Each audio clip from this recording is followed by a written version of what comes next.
Right, listen up, you Muppets. The boys just dropped a bombshell that's about as subtle as a sledgehammer to the face.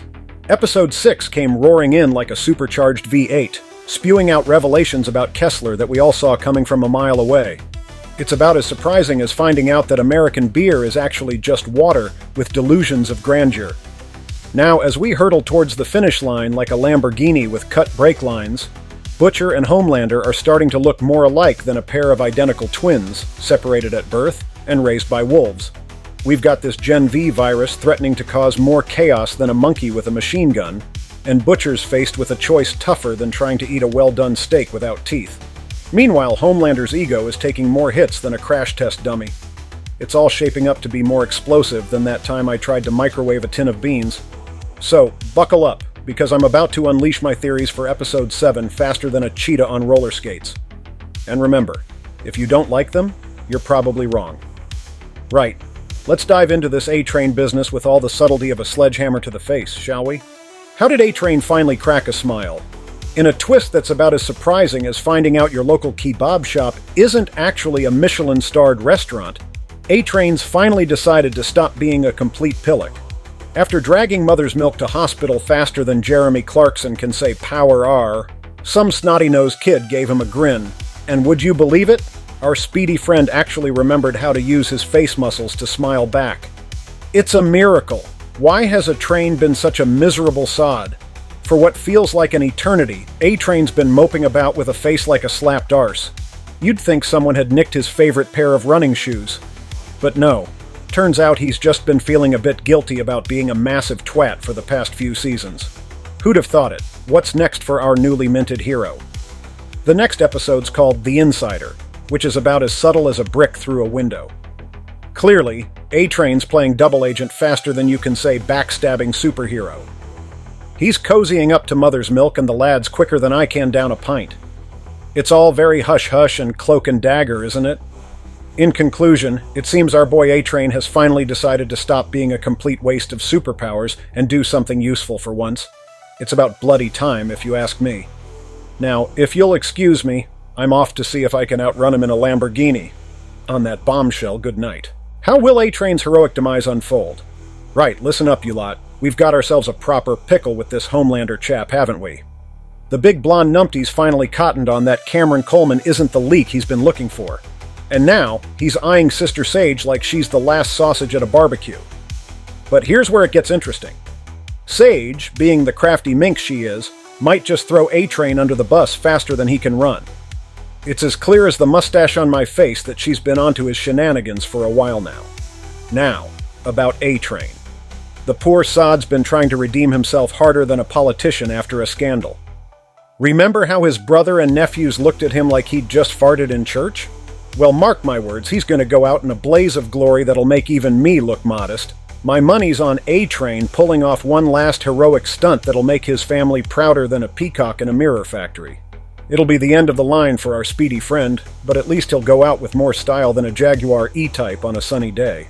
How will A-Train's redemption arc end? With a bang or a whimper? Right, listen up, you lot. We've got A-Train, the speedster with more baggage than a Boeing 747, supposedly on his way out. But hold your horses, because this isn't your average superhero swan song. Now, I'll admit, we've all been as predictable as a British summer rain in guessing Kessler was just Butcher's imaginary drinking buddy. But A-Train's story? It's like watching a Ferrari trying to navigate a monster truck rally. Utterly captivating.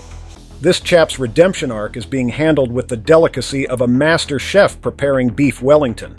We're watching a man who's been more broken than a Land Rover transmission trying to piece himself back together. He's gone from being as genuine as a politician's promise to actually attempting heroism. He's made peace with Hughie, a feat more impressive than getting Jeremy Corbyn to praise Margaret Thatcher. Now he's carrying the weight of Cameron Coleman's death like it's a fully loaded Range Rover on his back. But here's the kicker. A-Train's moral compass is now about as aligned with the Seven as my hair is with a comb. It's a glorious mess, and I'm loving every second of it. So will A-Train cross the finish line in a blaze of glory or sputter out like a Morris Marina? Only time will tell. But one thing's for certain. It'll be more entertaining than watching James May try to assemble flat-pack furniture.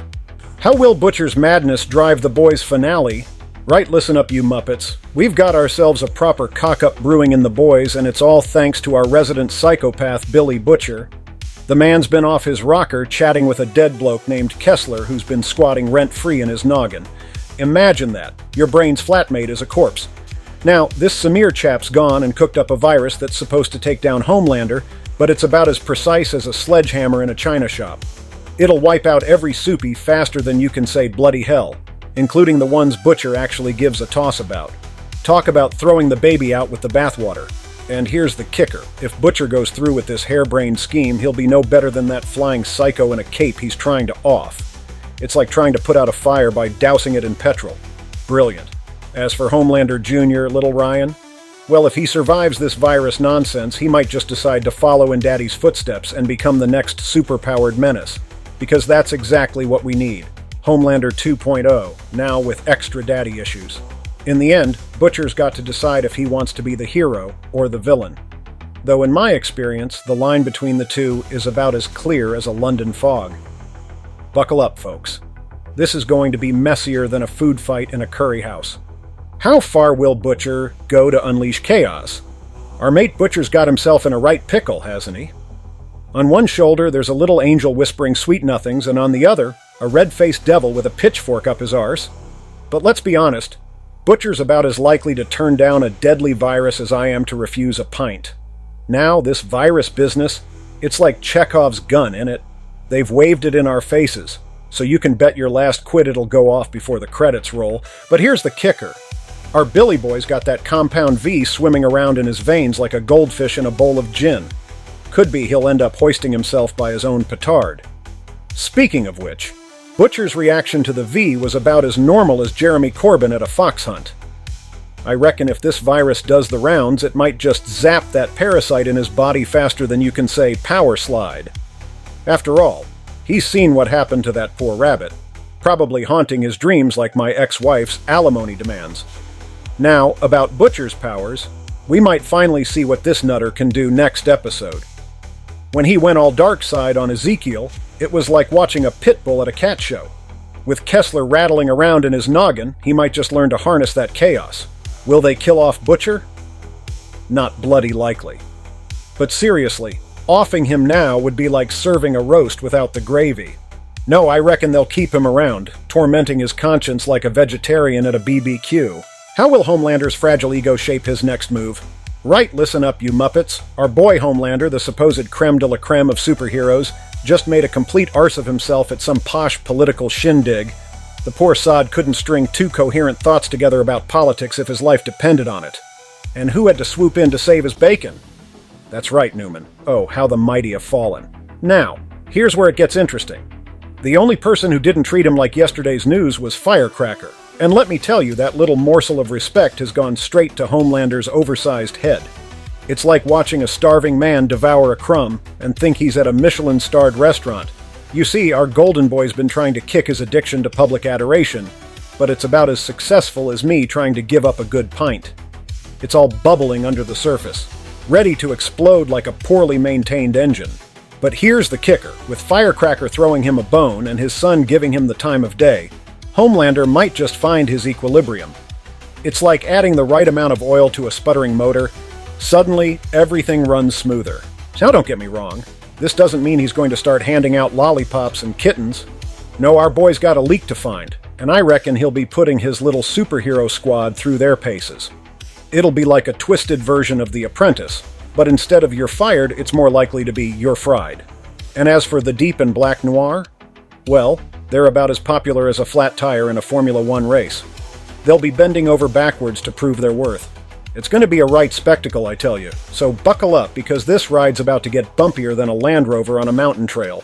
How deep does Sister Sage's deception go?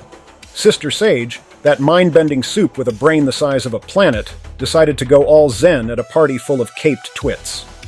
Now, why on earth would someone who'd rather eat their own eyeballs than mingle with these spandex-clad Muppets willingly walk into this circus?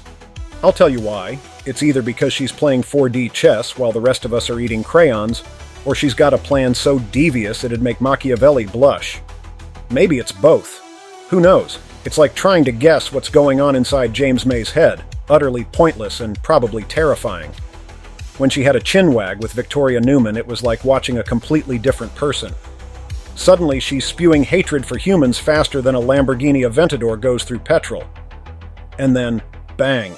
She's on about women seizing power like she's auditioning for a remake of The Iron Lady. Now here's a thought. What if Sister Sage sees Homelander as some sort of overgrown man-child with daddy issues? I mean, the bloke's got more psychological baggage than Heathrow during a pilot strike. Maybe she wants to see him fall flat on his face because she's got her eye on the big chair herself. Mark my words, everything this woman says is calculated. She's not just playing chess, she's playing bloody 3D chess while everyone else is still figuring out how to set up the board. Whatever she's up to, it's bound to be more explosive than one of Hammond's caravan experiments. How will Starlight's identity crisis electrify the boys? Right, listen up, you lot. Starlight's been about as exciting as a wet weekend in Wales lately. Her identity crisis? More tedious than watching paint dry on a Reliant Robin. And don't get me started on her powerless predicament. It's like expecting a Lamborghini to run on vegetable oil. Now, in the latest episode, our little spark plug had an epiphany. She's not just Annie, not just Starlight, but a cocktail of both. It's like mixing diesel and petrol, potentially explosive, but mostly just a mess. Moving forward, we might see her embracing this duality faster than a Bugatti Veyron hits 60. With any luck, her powers will come surging back like a supercharged V8, making her the hero everyone's been waiting for. Or at least, that's the plan. As for the next episode, it's shaping up to be more of a pit stop than a Grand Prix. They're laying groundwork faster than road workers on a bank holiday, setting up for the next season like it's a complex engine rebuild. And let's not forget Butcher and Homelander. These two are circling each other like a pair of testosterone-fueled boy racers at a roundabout. Mark my words, they're on a collision course that'll make a head-on between two monster trucks look like a gentle tap. So there you have it, The Boys Season 4, Episode 7 predictions.